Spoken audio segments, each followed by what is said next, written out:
Drama serial meme से मोहब्बत की आने वाली एपिसोड में आप देखेंगे रोशी जो कि अपने घर वालों के दबाव में आकर और अपने दादा जान की हालत को देखकर शादी के लिए तो मान जाती है, लेकिन वो इस फैसले से बिल्कुल भी खुश नहीं होती। वो तलहा से प्यार तो करती थी, लेकिन उसे तलहा की मोहब्बत बीक के तौर पर कभी भी नहीं चाहिए थी। रोशी को तो यही लगता है कि तलहा ने उस पर और उसकी फैमिली पर तरस खाकर और हमदर्दी के नाते उसे शादी का फैसला किया है, लेकिन वो ये भूल रही है कि तलहा उससे अपनी मोहब्बत का इजहार कर चुका है। लेकिन रोशी को तो लगा था कि तलहा ये सब इसलिए कर रहा है ताकि वो शारिक से शादी ना करे, लेकिन रोशी जो अपने दादा जान की बात टाल नहीं पाती और तलहा से मजबूरन शादी कर लेती है। ये सब देखकर मोहित और आबद साहब तो बहुत ज्यादा खुश होते हैं। वो तो यही चाहते थे कि रोशी की शादी तलहा से हो जाए और वो उनके घर में आ जाए। फाइनली उनकी ये ख्वाहिश पूरी हो जाती है। अगले ही सीन में आप देखेंगे कि सुलेमान साहब आबद साहब के पास यहाँ हाथ जोड़कर उनसे कहते हैं कि उनके बहुत ज्यादा एहसानमंद हैं। जिस तरह आज आपने हमारा साथ दिया, ऐसे वक्त पर तो हमेशा अपने साथ छोड़ जाते हैं, लेकिन वो उनके बहुत ज्यादा मशहूर हैं। वाली जिंदगी उनका ये एहसान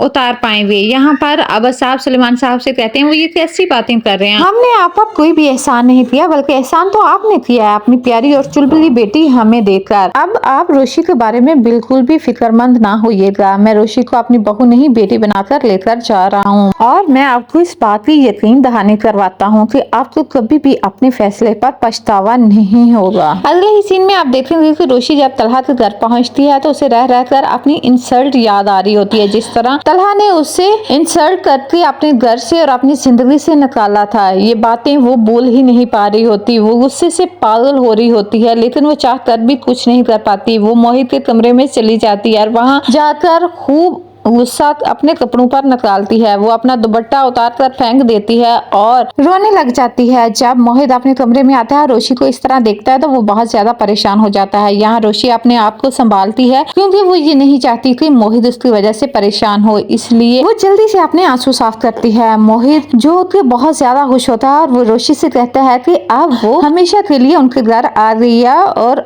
अब वो यहीं रहेगी। यहाँ पर रोशी भी मोहित को कहती है कि हाँ, अब वो उसके कमरे में हमेशा उसके साथ रहेगी।